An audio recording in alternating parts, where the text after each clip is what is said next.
جاني العز بيتك العساس من وسواس حيرني في هوايا عشق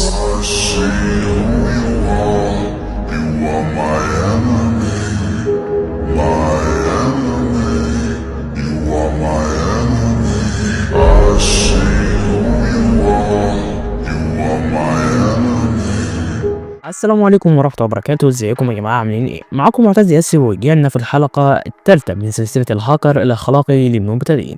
النهاردة هنتكلم عن اللينكس وليه الهاكرز الحقيقيين بيستخدموه، وهنبدأ شغل عملي على الموبايل. طبعا زي ما احنا عارفين ان اغلبنا مش معاه جهاز لابتوب او كمبيوتر، فهنضطر نستخدم الجهاز الموبايل اللي هو معانا. وطبعا في الشريحات الجاية هنتكلم عن اللينكس من خلال النظام من خلال اللابتوب، واللي هو هيفرق معانا جدا جدا. طبعا هنبدأ شغل عملي على الموبايل، والحلقة دي هتكون مليانة معلومات أساسية وأوامر هتفتح لك أبواب كبيرة في الهاكرز الأخلاقي. تعالوا ندخل على الشرح على طول. وهو أول حاجة للينكس إن احنا نبدأ باللينكس. أول حاجة هو مجاني ومفتوح المصدر، يعني تقدر تتحكم فيه بالكامل. وتاني حاجة هو مرن جدا وبيوفر لك أدوات الهاكر الأخلاقي بسهولة. وطبعا آمن ومناسب للتدريب، مش محتاج كمبيوتر ضخم ولا حاجة. وكل خبراء الأمن السيبراني بيستخدموه من المبتدئ لغاية المحترف.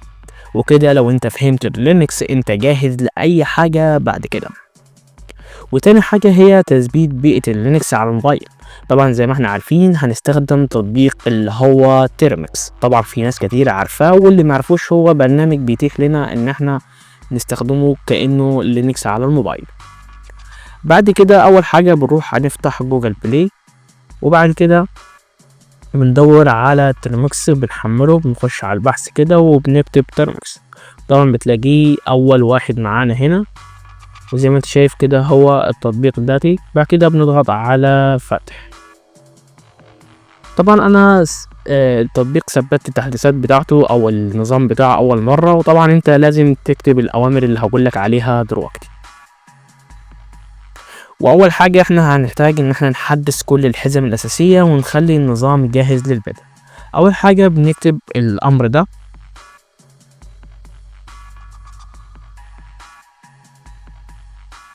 وبعد كده بنعمل على السهم كده ان احنا نبدأ التنزيل. زي ما انت شايف هيثبت كل الاوامر، وهو ثبتها بسهولة معانا طبعا لان انا ثبتها قبل كده. وطبعا لو ما ثبتش معانا ممكن نكتب الامر التاني،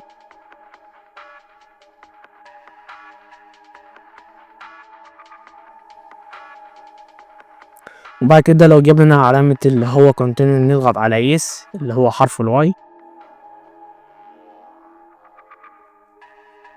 زي ما انت شايف كده بيبدأ بالتنزيل معانا. ادي زي ما انت شايف كده هينزل التنزيل بتاعه. ننتظر كده لغاية ما يخلص معانا.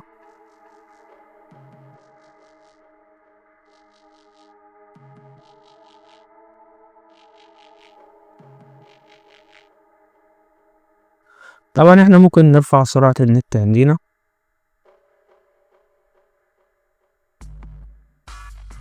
عشان تكون السرعة عالية، ما يخش وقت من عندنا.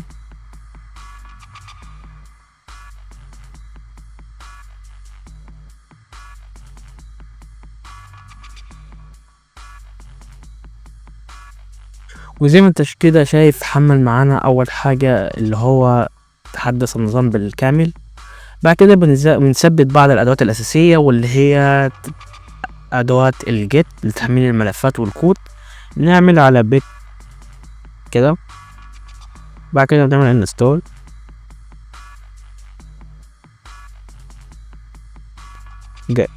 وبنضغط على انتر.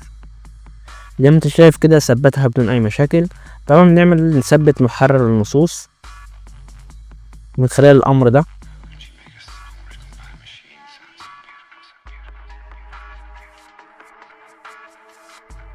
وبنعمل على انتر. زي ما انت شايف كده ثبتها. وهنا بتقدر تكتب ملفات نصية وتعدل سكريبت بسهولة. بعد كده تحميل ملفات من الانترنت، وبنكتبها من خلال الامر ده.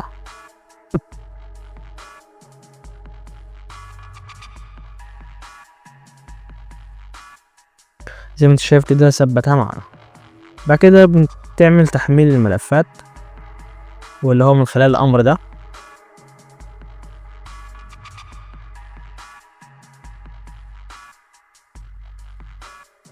نعمل على انتر زي ما انت شايف كده ثبت معنا.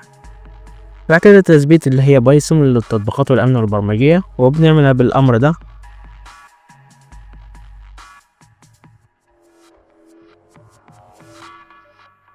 زي ما انت شايف كده ثبت معانا. طبعا ان انا مثبت كل الاوامر دي. وبعد كده رابع حاجه بنثبت اللي هي ان ماب لتجارب الشبكات الامنه برضو من خلال الامر ده.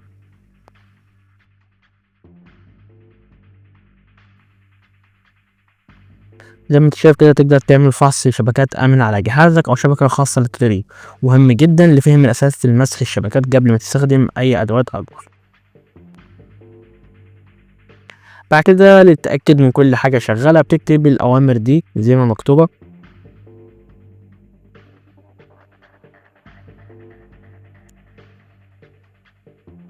زي ما انت شايف كده جاب لنا ان الأوامر كده لغة البايثون متثبتة، ونشوف الأمر التاني جيت بتاعت الأدوات دي.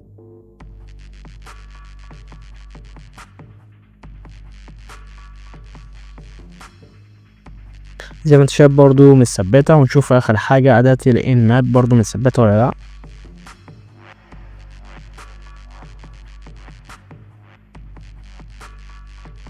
ودي زي ما انت شايف كده متثبتة وكل حاجة ظهرت معانا من غير أي مشاكل، يبقى كده جاهز للعمل والشغل.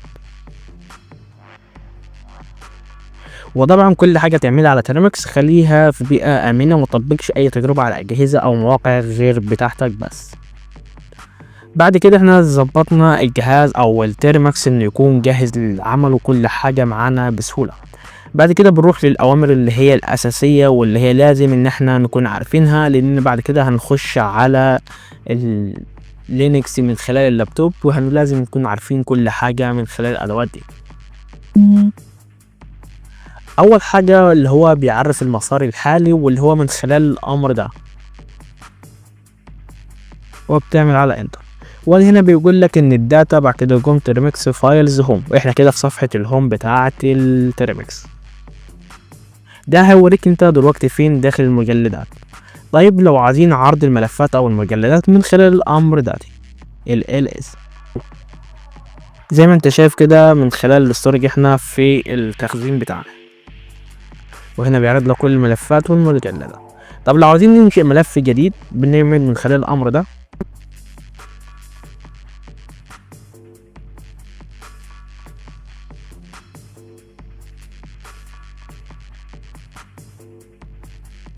واحنا طبعا عملنا كده ملف انشأناه.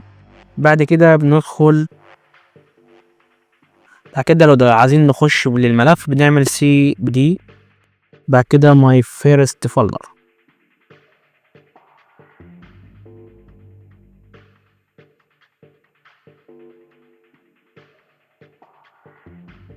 زي ما انت شايف كده احنا بيجينا في فولدر my first folder. وطبعا لو عايزين نكتب كتابة نص في ملف كده بنعمل من خلال الامر ده.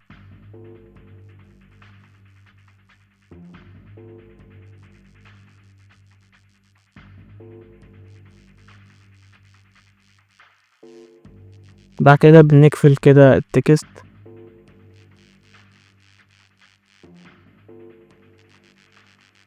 وبنكتب هنا اسم التكست كده،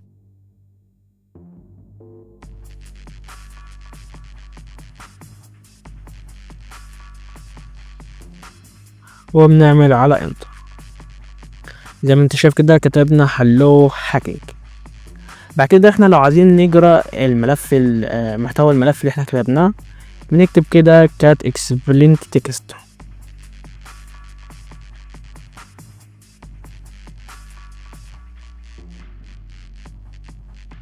زي ما انت شايف جاب لنا كده كلمة hello hacking اللي هو موجودة في الملف.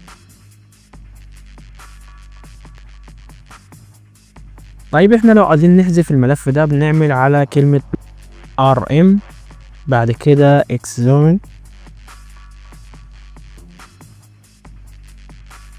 example.txt،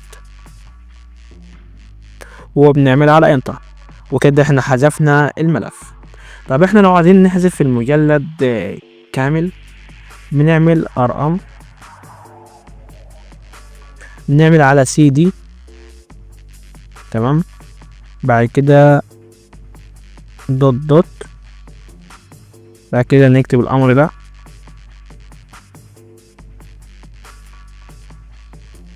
my first folder،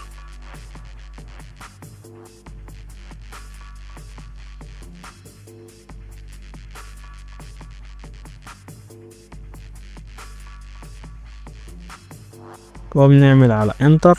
زي ما انت شايف كده احنا نعتبر حذفنا الملف.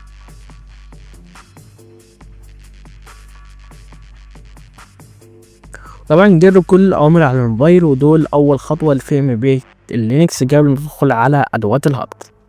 ورابع نصيحه معانا، كل حاجه بتعملها على الموبايل خليها في ترمكس او اي بيئه امنه. طبعا ما تطبقش اي حاجه على اجهزه او مواقع مش بتاعتك.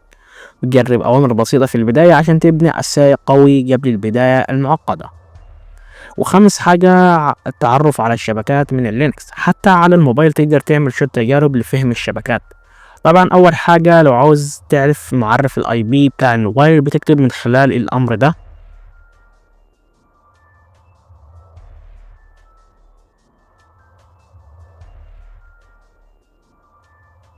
زي ما انت شايف كده ظهرنا اللي هو ال IP بتاع الموبايل، وده هتشوف ال IP المحلي لكل واجهة اتصال معك. طبعا احنا لو عايزين التحقق من الاتصال بالإنترنت بنكتب من خلال الأمر ده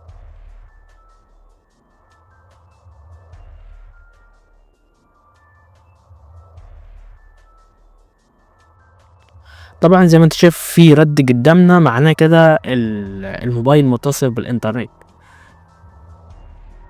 ده كله معناه ان هو الموبايل متصل بالإنترنت معانا زي ما انت شايف.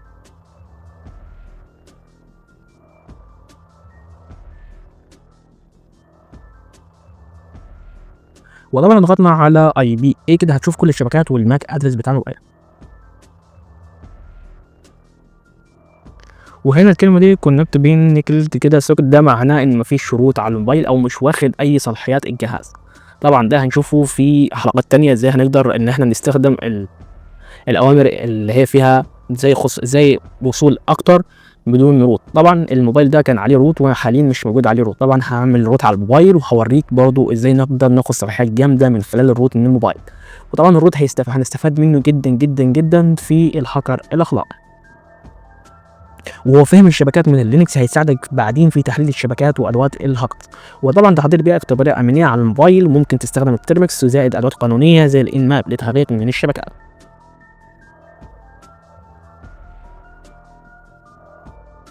كل تجربة على موبايلك هتخليك جاهز لما تبدأ بالأدوات الكبيرة على اللابتوب.